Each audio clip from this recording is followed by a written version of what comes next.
Hello दोस्तों, स्वागत है आप सभी का रेवंत ऑनलाइन स्कूल। और आज हम पढ़ रहे हैं अफीम, जिसका बॉटनिकल नेम है या वानस्पतिक नेम है पेपावर सोमेनिफेरम। अफीम जो प्राप्त की जाती है वो की जाती है अफीम के पादप के कच्चे फल से।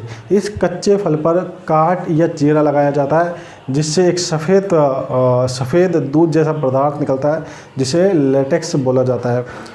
उसी से ही हमको अफीम प्राप्त होती है, या फिर उसको मॉडिफाई करके उसको प्रोसेस करके अफीम बनाई जाती है, ठीक है, जो कि एक नशा युक्त पदार्थ होती है। तो अब ऐसा इसमें क्या होता है, लेटेक्स में जो इतना नशा होता है, देखिए इसमें 30 प्रकार के एल्कलॉइड पाए जाते हैं, 30 प्रकार के, ठीक है, जिसमें मॉर्फिन, कोडीन, निकोटीन, इसके अलावा सोमेनिफेरिन, पेपावेरिन, ये 5 हैं जो मुख्य प्रकार के हैं। वैसे इसमें टोटल 30 प्रकार के एल्कलॉइड पाए जाते हैं, ठीक है।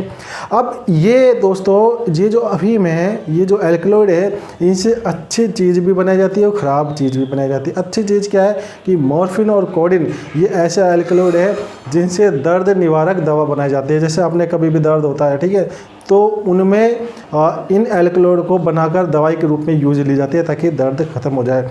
लेकिन आजकल क्या करते हैं लोग, इन्हीं को मॉडिफाई करके एक ड्रग्स बनाते हैं जिसका नाम होता है हेरोइन, जो कि नशे के रूप में काम में ली जाती है, जो कि व्यक्ति धीरे धीरे इसका आदी हो जाता है और अंततः अपनी शारीरिक मृत्यु के करीब पहुंच जाता है। हालांकि अफीम का जो उपयोग है वो एक तरह से देखिए, गांव में खुशी और गम दोनों ही अवसरों पर किया जाता है, ठीक है।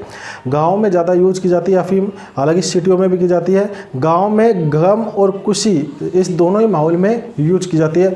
अफीम का दोस्तों पहले रण क्षेत्र युद्ध होते थे, तब भी अफीम का सेवन किया जाता था युद्ध से पहले, ठीक है। अब वो गाँव में तो करते ही हैं। गाँव में कई क्या होता है, इसको कह दो कि शिक्षा के अभाव में या कैसे गाँव में, क्योंकि औरतों के पास काम बहुत होते हैं, तो छोटा बच्चा कभी रखता है तो समय नहीं होने के कारण उसको अफीम सुंघा दी जाती है, जिसके कारण बच्चा नींद ले लेता है कुछ समय की।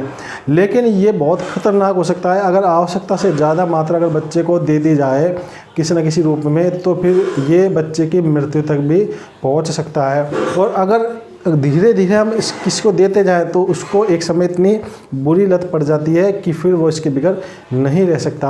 और जैसे जैसे कोई व्यक्ति अफीम को ग्रहण करता है तो उसकी लत पड़ जाती है, उसकी प्रतिरोधक क्षमता कम हो जाती है, धीरे धीरे उसको विभिन्न प्रकार की बीमारियां उसको घेर लेती है और कई बार असामयिक मृत्यु भी उसकी हो जाती है।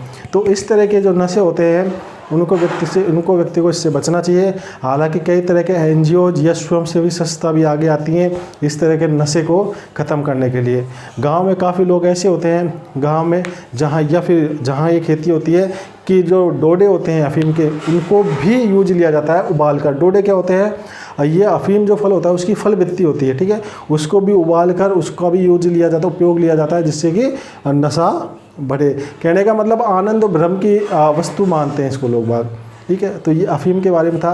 अफीम के अलावा भी काफ़ी नशे ऐसे हैं जैसे चरस, गांजा, भांग, LSD, हशीश वगैरह, जो कि लोग बाग लेते रहते हैं। आज के युवा जो पीढ़ी है वो ज़्यादातर इन नशों में जकड़ी हुई है, शारीरिक, मानसिक व आर्थिक रूप से परेशान होती है, उनकी कमजोरी होती है और असामयिक मृत्यु की ओर वो जाते हैं। तो आज का हमारा जो ये टॉपिक है वो नशे के ऊपर था। नशीले पदार्थ यहाँ फिनिश होते हैं। अब हम दवाओं के दुरुपयोग व खाद्य पदार्थों के मिलावट के बारे में पढ़ेंगे। धन्यवाद।